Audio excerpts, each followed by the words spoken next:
आज से 10 दिन पहले एक बहुत अच्छा कमेंट आया। लंदन से हमारे प्रवीण भाई ने कहा कि दीदी मैं आपकी हर वीडियो सुनता हूँ, लेकिन मुझे थोड़ा सा डाउट है। दीदी मैं हर रोज देखता हूँ कि लोग लाखों का करोड़ों का दान करते हैं, भगवान के मंदिर में दान चढ़ाते हैं। क्या भगवान दान के भूखे हैं? मैंने कहा प्रवीण भाई से, जवाब दिया कि नहीं भाई, भगवान बिल्कुल भी आपकी दी हुई चीजों को बिल्कुल भी एक्सेप्ट नहीं करते हैं। आप उनको क्या दे सकते हो? जो पूरी सृष्टि के रचयिता हैं, उन्हें क्या हम कभी कुछ दे सकते हैं? प्रवीण भाई ने कहा कि बहन आपने बात तो बहुत सही कही है, एक नंबर बात कही है। मैंने कहा हाँ भाई, ये बात तो एक आम और छोटी सी बात है, हर इंसान को पता होता है।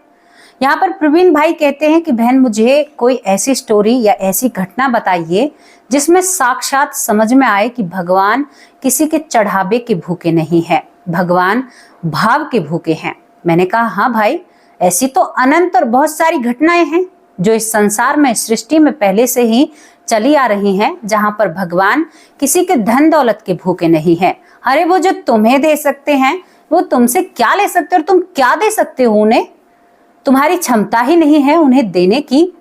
तो दोस्तों यहाँ पर मुझसे प्रवीण भाई ने कहा कि मुझे जरूर ऐसी कोई घटना बताना जिससे मुझे मेरी आंखों को सुकून और मेरे दिल को चैन मिले, मुझे बहुत अच्छा लगे।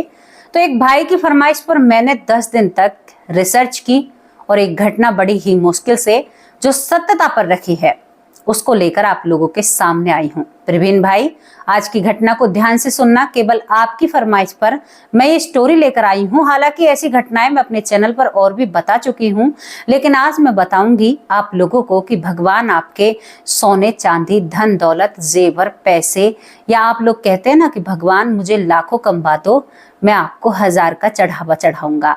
इस बात को सुनकर पता है हंसी और आती है, अंदर तक हंसी ऐसे महसूस होती है कि लोग कितना पागल बनाते हैं ना। हरे जिन्होंने तुम्हें बनाया, जो सृष्टि को चला रहे हैं, तुम उन्हें लालच देते हो। क्या वो आपके लालच के भूखे हैं? वो आपके भाव के भूखे हैं। वो आपके उस भाव के भूखे हैं जिस भाव को आप मन में सोचते हो और कर भी नहीं पाते हो, वो आपकी तरफ से पूरा करते हैं। कैसे कह रही हूं? जैसे कि एक अमीर व्यक्ति भंडारा कर रहा है, अब मैं ठहरी गरीब नहीं, तो मुझे उसे देखकर लगेगा कि काश मेरे पास भी पैसे होते तो मैं भी इसी की तरह भंडारा करती और लोगों के पेट की जो भूख है उसे मिटाती, तृप्त करती, तो मेरा भी कुछ भला होता। प्रभु मेरा तो भला होगा ही नहीं, मेरा इतना सोचने पे भी भगवान मेरे लिए उस भंडारे को संपूर्ण करेंगे, यानी मेरा बिना करे ही मन से मेरी सेवा हो जाएगी, क्योंकि मेरा भाव है उसके प्रति। मेरे हाथ बंधे हुए हैं क्योंकि मेरे पास लक्ष्मी जी नहीं है, पैसे नहीं है।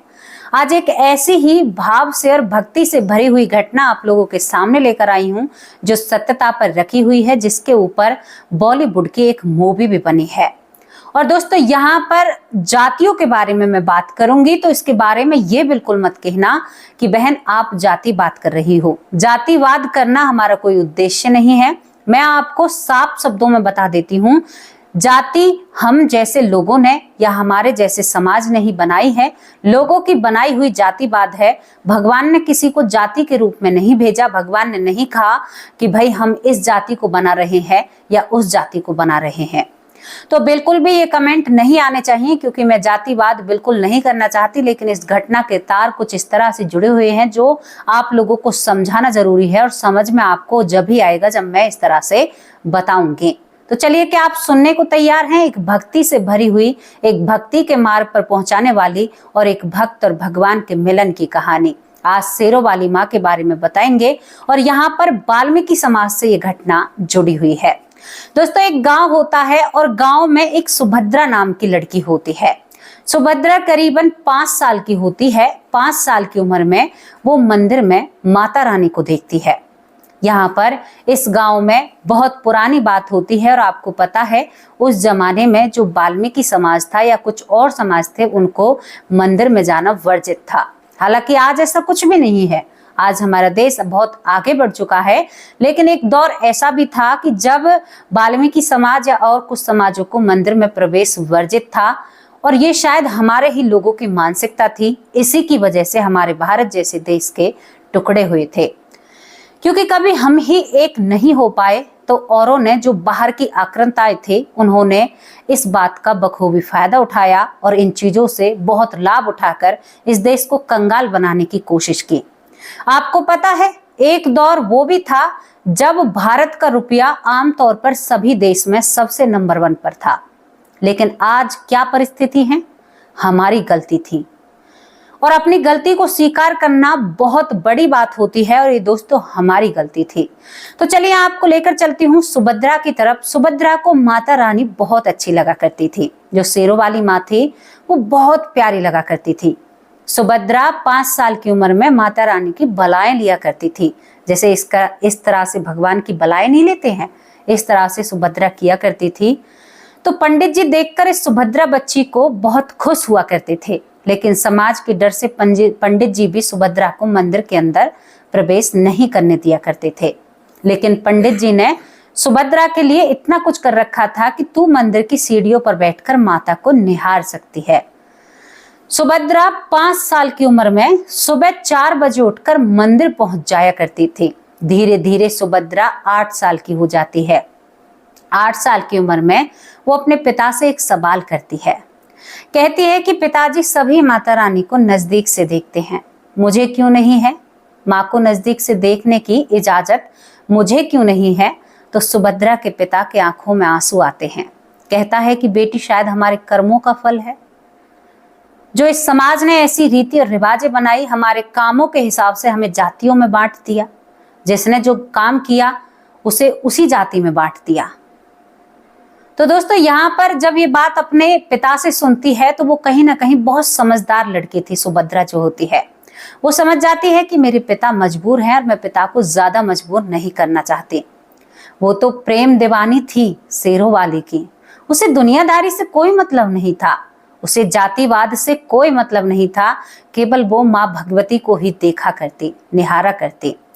अब वो पंडित जी से नीचे सीढ़ियों पर बैठी बैठी बात भी चटकाया करती। कहती कि तुम बहुत गंदे हो पंडित जी, मुझे अंदर नहीं आने दिया करते।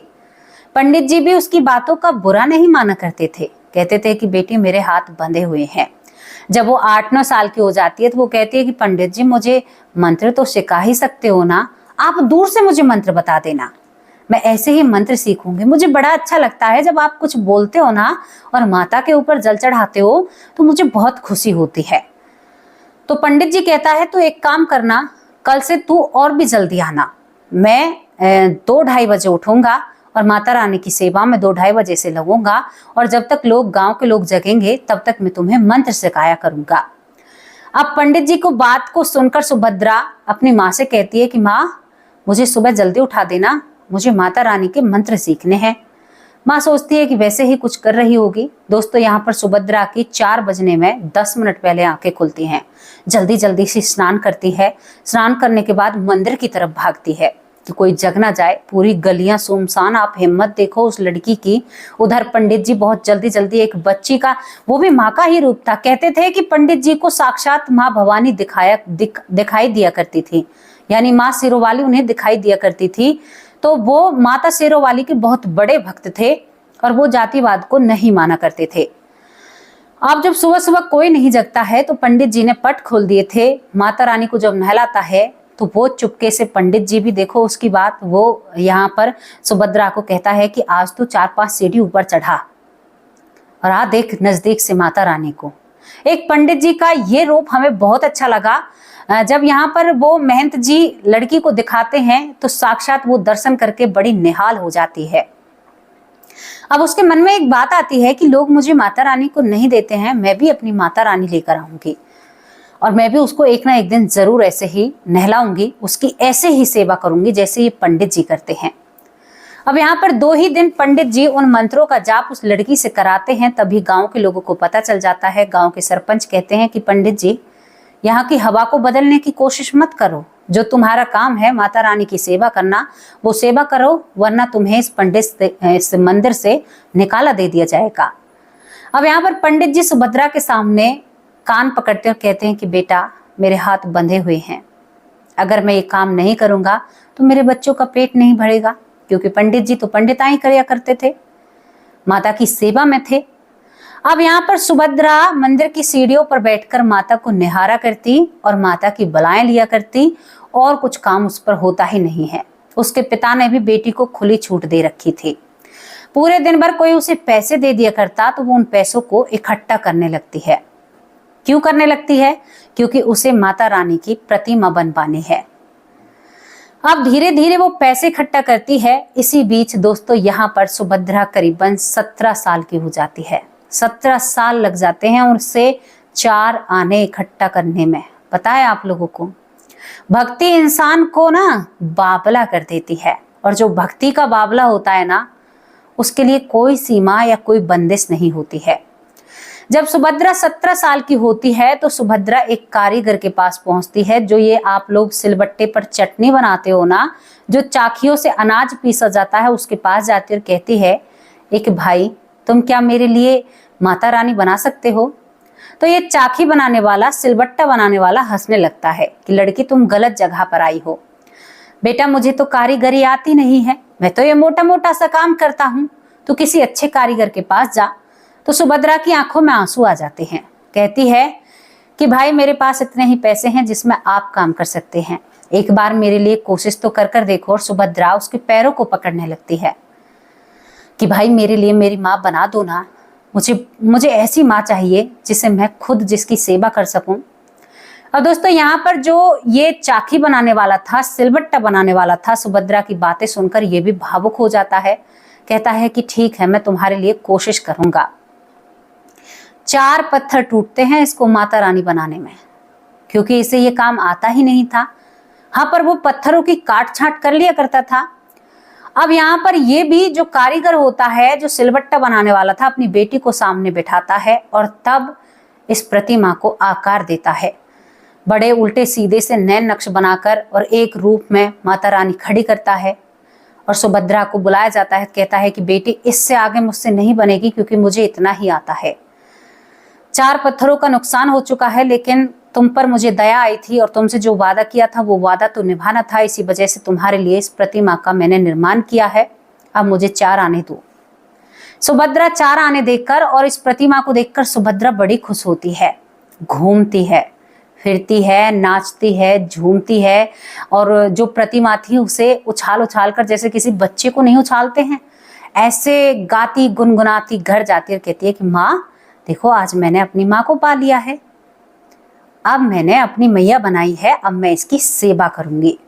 अब माँ के सभी कपड़ों को फाड़ चीड़ कर रख देती है। किसी पर फूल काटे हैं, किसी पर पत्तियां बनाई हैं, किसी पर कुछ बनाया है, और उनके माँ के लहंगा, माँ की चुंदरी, छड़ी लेकर आना भाव था उसका। उसे ये नहीं था कोई मंत्र जाप, या इसमें कहते हैं कि भाई इसमें प्राण फूकने पड़ते हैं, प्रतिमा को ये करने से वो होता है, ये करने से वो होता है। यहाँ पर ऐसा भैया कुछ भी नहीं था, केवल भक्ति थी, प्रेम था, प्यार था, और मैया रानी की सेवा करनी थी। अब ये यहाँ पर मैया की सेवा करती है, करते वक्त सिर को खुजलाती है कि माँ वो सेवा नहीं हो रही जो पंडित जी मंदिर में करते हैं, और अब नवरात्रे भी आ रहे हैं। अगर मैंने मैया रानी की सेवा अच्छे से नहीं की तो माँ मुझे पाप लगेगा।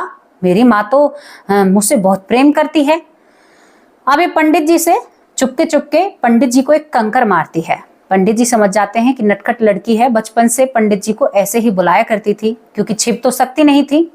छुआछूत की जो बीमारी चली हुई थी उस समय। वो कहता है कि क्या है सुभद्रा, मुझे क्यों परेशान कर रही हो? वो कहती है कि मेरी माता रानी आ चुकी है, पता है आपको? आपने तो दर्शन नहीं किए होंगे। तो वो कहता है कि फिर बता मैं क्या करूं? वो कहती है कि मुझे मंत्र सिखाओ और मेरी माता रानी में ऐसे ही करो जैसे तुम अपनी माता रानी करते हो, और पहले नवरात्रि को मैं ऐसे ही नहलाना, ऐसे ही मंत्र बोलना चाहती हूँ, और जैसे आप लोग करते हो ऐसे ही करना चाहती हूँ।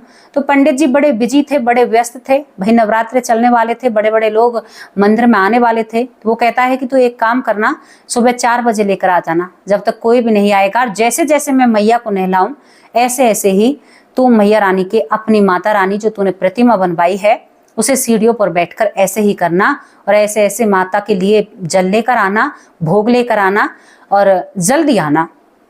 अब सुभद्रा घर चली जाती है।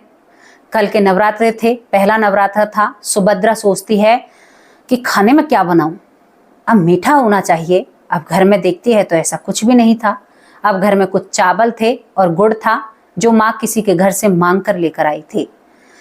सुभद्रा सुबह 3 बजे उठती है, स्नान करती है। स्नान करने के बाद एक हांडी में चावल और गुड़ रंधने के लिए रख देती है। मीठा भी जरूरी था, यानी चावल तो हो गया भोग। अब एक हांडी में जल भरती है और एक थाली में बड़ी मुश्किल से लदी पदी सी और मंदिर के सामने पहुंचती है। सीढ़ियों पर रखकर कहती है, उस दिन पंडित जी भी लेट उठ जाते हैं 4 बजे से 5-10 मिनट पहले पहुंच जाती है। पंडित जी को जगाती है कंकड़ मारकर। पंडित जी समझ जाते हैं कि सुभद्रा आ गई। पंडित जी जल्दी स्नान कर आते हैं, इतने बैठी रहती है। और पंडित जी ने यहाँ पर बर्फी, लड्डू, जलेबी ये सारे भोग माता रानी के लिए बनाए थे, उस दिन बनवाए थे। यहाँ पर पंडित जी मंत्रों के साथ मैया को नहलाते हैं। तो सुभद्रा देख रही थी कि पंडित जी नहला रहे हैं, मंत्रों का जाप की आवाज यहाँ तक आ रही है। तो सुभद्रा भी अपनी उस प्रतिमा को नहलाती है। फिर पंडित जी माता रानी को कपड़े पहनाते हैं। तो सुभद्रा भी जो माँ के कपड़ों से घाघरा और चुंदरी और काढ़ कूड़ कर जो बनाया था वो मैया को पहना देती है। अब पंडित जी की एक नजर सुभद्रा की माता पर और एक नजर अपनी माता पर। बड़ा ही कंफ्यूज, भैया यहाँ पर 2 मैयाओं की सेवा चल रही है। अब यहाँ पर मैया का नहाना नहलाना हो जाता है, लेकिन वो एक चीज लाना भूल आती है, गंगा जल। पंडित जी रोज मैया रानी को गंगा जल से नहलाया करते थे। सुभद्रा तो कहती है, कोई बात नहीं, कल जल्दी लेकर आऊंगी, आज इसी से काम चला लेती हूँ। अब इसके बाद पंडित जी थाल लेकर आते हैं। कई सेवक आते हैं, भैया किसी थाल में जलेबी है, किसी में लड्डू है, किसी में बर्फी है, बड़ा अच्छे व्यंजन। सुभद्रा अपने भोजन को देखती है तो हांडी में चावल और उसमें भी थोड़ा सा गुड़ मिल रहा था। सुभद्रा सोच विचार किए बिना कि माँ मेरे पास तो ऐसा ही है, आपको यही खाना होगा। अब जैसे ही पंडित जी भोग लगाते हैं ऐसे सुभद्रा भोग लगाती है। अब सुभद्रा जैसे ही कोर का हाथ बढ़ाती है तो वहां पर माता रानी साक्षात भोग कर रही थी। पंडित जी देखते हैं कि हर रोज जो मैया भोजन करने के लिए आया करती थी भोग लगाने, आज वो भोग नहीं लगा रही हैं। उनका ध्यान हटता है सुभद्रा की माता से। इतने व्यंजन रखे थे, जो घने काम कार्यकर्ता करने वाले वहां पर लोग थे, उन्हें तो एहसास नहीं होता था, लेकिन पंडित जी पर एक असीम कृपा थी, उन्हें एहसास होता था कि मैया भोग लगाती है। और वहां पर सुभद्रा का भोजन खाया भी जा रहा था, ऐसी बात नहीं थी। सुभद्रा बड़ी खुश थी क्योंकि उसकी आस्था थी, उसका विश्वास था कि मैया सच में ही है। लेकिन जो वहां पर काम करने वाले कार्यकर्ता थे उन्हें तो यही लगता था ना कि भोग ऐसे ही लगकर रख जाता है। कितनी असीम कृपा, कैसा वक्त रहा होगा, मुझे तो बहुत खुशी हो रही है बताते वक्त। अब यहाँ पर पंडित जी सोचते हैं कि सुभद्रा की माँ को देखता हूँ वो क्या खिला रही है।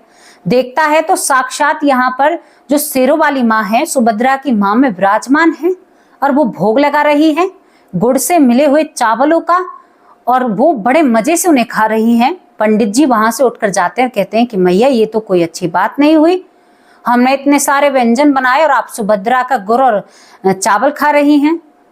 अब सुभद्रा पंडित जी की तरफ देखती है कि क्या आपको माता दिखाई दे रही है। सुभद्रा को खाना खत्म हुआ तो नजर आ रहा था। तो सुभद्रा की आंखों में आंसू भर आते हैं। कहती है कि माँ ये तो आपकी नाइंसाफी हुई, इस पंडित को तो आपने दर्शन दे दिए और मुझे दर्शन नहीं देती। अब पंडित को तो रोज दर्शन देती थी क्योंकि पंडित बहुत अच्छा इंसान था। अब साक्षात मैया रानी सुभद्रा की उस प्रतिमा में प्रकट होती हैं। प्रकट होने के बाद कहती है कि बेटी तेरा भोजन बहुत स्वादिष्ट था। सुभद्रा उछलने लगती है, कूदने लगती है, क्योंकि बालकपन उसमें से गया नहीं था। वो एक बिल्कुल ऐसा कोरा कागज था। वो किसी जात पात को नहीं मानती थी, वो केवल माता रानी को मानती थी। वो चाहती थी कि मैं कोई विवाद नहीं चाहती हूँ। सुभद्रा को देखकर माँ प्रसन्न हो जाती है, उसके सिर पर हाथ रखती है और कहती है कि इस जन्म को काट ले बेटी, तुझे इस धरती पर अब बार बार नहीं आना पड़ेगा। मैं तेरी सेवा, तेरे भाव, तेरी भक्ति भाव से बहुत खुश हूँ। तो यहाँ पर आपको ये सीख मिली होगी कि माता रानी ने यहाँ पर 56 भोगों को नहीं खाया, सुभद्रा के गुड़ और चावलों को खाया। उसके बाद पंडित जी के 56 भोगों के पास जाती है और थोड़ा थोड़ा उनसे खाती है। पंडित जी बड़े मुस्कुराते हैं और कहते हैं कि बेटी तेरे ऊपर बहुत असीम कृपा है। और पंडित जी कहते हैं कि माँ मुझे भी निहाल कर दिया आज इस बच्ची की वजह से, मैं भी निहाल हो गया जो इस तरह से तुम्हें देखा। माँ तुम्हारा रूप, तुम्हारी सेवा, तुम्हारी कृपा बड़ी अनंत है। मैं निहाल हो गया माँ तेरे दर्शन पाके। और सुभद्रा तो ऐसे नाचे। तो यहाँ पर माता रानी कहती है कि सुभद्रा तुम्हें बताओ क्या चाहिए। सुभद्रा कहती है कि माँ ऐसी पायल दो जो मैं चलूं तो छन छन बाजें, जब मैं तेरे पास आऊं ना तो तुम्हें भी छन छन वो पायल सुनाई दे। माँ मुझे पायल पहनने का बहुत शौक है, लेकिन पिताजी के पास इतने पैसे नहीं हैं। कहते हैं माता रानी ने सुभद्रा को पायल दी थी, और जब पायल पहनकर सुभद्रा चला करती थी तो कहते हैं माता रानी बहुत प्रसन्न हुआ करती थी। सुभद्रा के घर पर जब तक सुभद्रा इस लोक में जीवित रहती है, कहते हैं उस प्रतिमा में साक्षात शेरों वाली मां विराजमान करती थी। सुभद्रा ने शादी नहीं की, पूरी उम्र माता रानी की सेवा में अपनी जिंदगी को दे दिया, और वो जब यहाँ से जाती हैं तो वो मरने से पहले अपने मरने की तिथि बताती हैं। सुभद्रा के ऊपर माता रानी की इतनी असीम कृपा होती है। तो मेरे जो भाई लंदन से हैं, मैं सोचती हूँ कि भाई को बहुत अच्छा जवाब मिला होगा। ये कहानी सत्यता पर रखी हुई है और बॉलीवुड में इसके ऊपर मूवी भी बनाई गई है, थोड़ा सा उसे फेर बदल कर बताया गया है। तो दोस्तों, भगवान किसी के सोने चांदी के भूखे नहीं है। वो तुम्हें देने वाले, तुम उन्हें क्या दे सकते हो, वो आपके भाव के भूखे हैं। कहते हैं भक्त के बस में भगवान होते हैं। जिस भक्त के अंदर भाव होता है वो भगवान को अपने बस में कर लेते हैं। अरे वो श्रीहरि तुम्हारे अधीन हो जाते हैं। अरे वो माता, कहते हैं कि सब कुछ उन्हीं के हाथ में है, हम उन्हें क्या दे सकते हैं। और मैं तो कहती हूँ कि भैया मैं तो पूरी कंगाल हूँ, मेरे पास तो कुछ भी नहीं है। मेरा बड़ा मन करता है, मैं आज आपको अपनी भावनाएं बताऊं, मेरा मन करता है कि गौओं की सेवा करूं, गौओं के लिए कुछ करूं, लेकिन मेरे पास इतना पैसा नहीं है। मेरा मन करता है कि उन बेसहारा लोगों की मदद करूं जिनकी जिंदगी बहुत बेकार है। दोस्तों, रोड पर जो भीख मांग रहा है वही बेसहारा नहीं होता। आपको एक छोटी सी इसमें स्टोरी और ऐड करूंगी। बेसहारा मिडिल क्लास का व्यक्ति भी है जिसकी बेटी की शादी है। समाज में रुतबे की भी बात नहीं है, किसी तरह से बेटी के हाथ पीले हो जाएं, वो भी बेसहारा लोग होते हैं। वो किसी से हाथ भी नहीं फैला सकता, फैलाता है तो सूद समेत देता है। रोड पर जो भीख मांग रहा है ना, उससे ज्यादा बेसहारा लाचार दिखता है मिडिल क्लास वाला, जिसके लिए सरकार भी कुछ नहीं सोचती है। मैं सत्य कह रही हूँ। एक किसान जो पूरे दुनिया का पेट भरता है, उसकी भी इतनी मजबूरी आ जाती है कि वो कभी कभी तो बहुत गलत कदम उठाता है। कभी कभी घर में साग सब्जी के लिए भी पैसे नहीं होते, लेकिन फिर भी लोग क्या कहते हैं, यार किसानी का घमंड है, किसान के पास तो ये है। किसान पूरे देश को चलाता है। मिडिल क्लास वालों की वजह से समाज और मान मर्यादा बची हुई है। तो दोस्तों, कैसी लगी ये भाव भरी कहानी, ये भाव भरी घटना जो सत्यता पर रखी हुई है। सुभद्रा का ये रूप कैसा लगा, इसके बारे में आपकी जो भी राय है अपनी राय कमेंट बॉक्स में जरूर रखना। और कैसी लगी ये भक्त और भगवान की कहानी, इसके बारे में भी अपनी राय रखना। अब आप लोगों से विदा लेती हूँ, शाम के वक्त हाजिर होंगे आप सभी लोगों के नाम के साथ। तब तक के लिए नमस्कार, जय हिंद, जय भारत।